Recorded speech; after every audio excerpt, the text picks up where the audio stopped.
नमस्कार किसान भाइयों, आप कैसे हैं? आपको जैसा अवगत है कि आप अब ई कृषि यंत्रों में आवेदन किए थे। ई लॉटरी की व्यवस्था सरकार द्वारा की गई थी। फिर इसके बाद पहले आओ पहले की व्यवस्था की गई थी। वो ई लॉटरी की व्यवस्था कब होगी, कौन सी डेट होगी, वो आपको हम बताएंगे। जैसा आप देख रहे हैं, सशक्त किसान समृद्ध उत्तर प्रदेश, ये राज्य सरकार की तरफ से विज्ञप्ति निकाली गई है। नववर्ष पर किसान भाइयों के लिए खुशखबरी। वो खुशखबरी क्या है, आप इसमें जान लिए। ये लॉटरी की व्यवस्था कैसे होती है। कृषि यंत्रीकरण की समस्त योजनाओं के अंतर्गत रुपये 10,000 से अधिक अनुदान वाले समस्त कृषि यंत्र, कृषि रक्षा उपकरण, custom hiring center, hitech hub for custom hiring, threshing floor, small गोदाम इत्यादि के लिए बुकिंग कराने वाले कृषक हेतु ई लॉटरी की सूचना, यानी आपको ई लॉटरी की इसके द्वारा सूचना दी गई है। जैसा आप देख रहे हैं, कृषि यंत्र, custom hiring, hitech hub, custom hiring, threshing floor, small गोदाम इत्यादि की बुकिंग ई लॉटरी की सूचना इसमें दी गई है। ई लॉटरी की सूचना क्या है क्या नहीं है। कृषि यंत्रों के लिए कृषक चयन हेतु ई लॉटरी, यानी कृषक यंत्र जो हैं उनके लिए ई लॉटरी दिनांक 11 से 12 जनवरी 2024 रखी गई है। यानी 11-12 जनवरी को इसी महीने में आपको इसकी जानकारी दी गई है। आपको वहाँ जाना है, आपको इसको देखना है।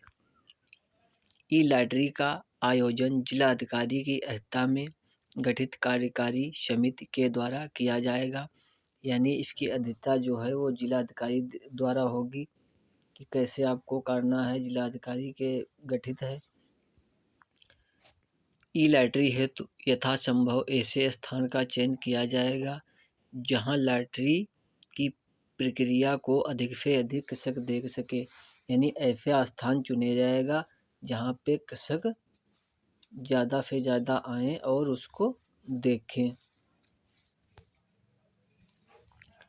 जहां कृषि की समस्त योजनाओं में लक्ष्य की सीमा तक ही बुकिंग हुई है, उन समस्त कृषकों की बुकिंग कन्फर्म की जा चुकी है, इसलिए उनके लिए ई लॉटरी की आवश्यकता नहीं है। यानी जितने भी लक्ष्य थे, यानी 100 थे, 20 थे, 50 थे, जो भी लक्ष्य थे, उनकी जो बुकिंग हुई थी, सीमा तय हुई थी, उनकी बुकिंग हो चुकी है। उनके लिए ई लॉटरी की व्यवस्था नहीं है, क्योंकि उनका नोटिफिकेशन जारी हो चुका है। उनकी बुकिंग कन्फर्म की जा चुकी है कि उनको ये यंत्र मिलने निश्चित है। ई लॉटरी व्यवस्था में लक्ष्य के अनुरूप चयनित किए जाने वाले लाभार्थियों की संख्या के अतिरिक्त, यानी जो जितना लक्ष्य था उसमें जो चयन हो चुके हैं, उसके अलावा 50% तक क्रमवार प्रतीक्षा सूची भी तैयार की जाएगी। यानी 50% आधे 100 लोगों का था वो पा चुके हैं और 50 लोग बढ़ाए जाएंगे। वो क्रमवार सूची तैयार की गई, जो पहले किया है उसके उसी के आधार पर 1, 2, 3, 4 इसी माध्यम से की जाएगी। ई लॉटरी में चयनित कृषकों को उनके मोबाइल नंबर पर एसएमएस के माध्यम से चयन एवं बिल अपलोड करने की अंतिम तिथि की जानकारी और प्रतीक्षा सूची में चयनित कृषकों को प्रतीक्षा सूची क्रमांक की सूचना दी जाएगी। यानी जो ई लॉटरी की व्यवस्था है उसमें मोबाइल नंबर पर आपके एसएमएस आएगा और आपको 1, 2, 3, 4 के माध्यम से जो भी क्रम आपका हो वो क्रम आपको मोबाइल के एसएमएस के द्वारा आपको जानकारी उसकी दी जाएगी। लक्ष्य की सीमा तक चयनित लाभार्थी द्वारा निर्धारित समयावधि के यंत्र के न करने की दशा में अवशेष लक्ष्यों के सापेक्ष ई लॉटरी द्वारा तैयार प्रतीक्षा सूची के क्रम में लाभार्थियों का चयन किया जाएगा। यानी आपका जो लक्ष्य था उसमें चयनित आप हो गए थे, आपकी कितनी समयावधि थी यंत्र खरीदने के लिए, उस समय के अंदर यदि आप यंत्र नहीं खरीदते हैं तो आपका जो नंबर है, आपका क्रमांक है, वो दूसरे व्यक्ति को ट्रांसफ़र कर दिया जाएगा, आपके उसको दे दिया जाएगा। ई लॉटरी में चयनित न होने वाले समस्त कृषकों को बुकिंग धनराशि वापस कर दी जाएगी। यानी आपने जो बुकिंग की थी, आपकी बुकिंग हुई थी, टोकन कंफर्म हो गया, आपको उसमें नहीं मिल पाया है यंत्र, तो आपके पैसे वापस किए जाएंगे। यदि आपने कंफर्म होने के बाद भी आपने यंत्र नहीं खरीदा है और आपका समय था, तो आपके पैसे वापस नहीं होंगे। आवेदन के समय कृषक द्वारा जमा की गई बुकिंग धनराशि को कृषक के विभागीय पोर्टल पर पंजीकृत बैंक खाते में वापस किया जाएगा।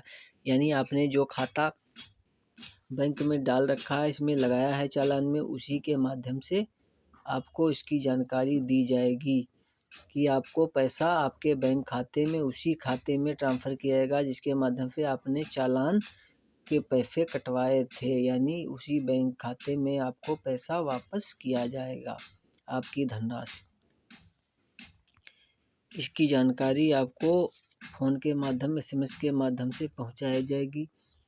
यह आपके लिए नई जानकारी दी गई है। इस जानकारी पर आप जाइए। 11-12 जनवरी को लॉटरी की प्रक्रिया शुरू होगी। उस दिन आप अपना देखें कि आपका नंबर लॉटरी में आया है कि नहीं आया है। आप इसका लाभ लीजिए। उत्तर प्रदेश सरकार के द्वारा जो आपको कृषि यंत्रों पे सब्सिडी दी जाती है, उसका लाभ लीजिए, लाभ उठाइए। कृषि क्षेत्र में योगदान दीजिए, अधिक अन्न पर जाइए, खुशहाल देश बनाइए। तभी आप सुखी होंगे, देश सुखी होगा, कृषि क्षेत्र सुखी होगा। जय हिंद, जय जवान, जय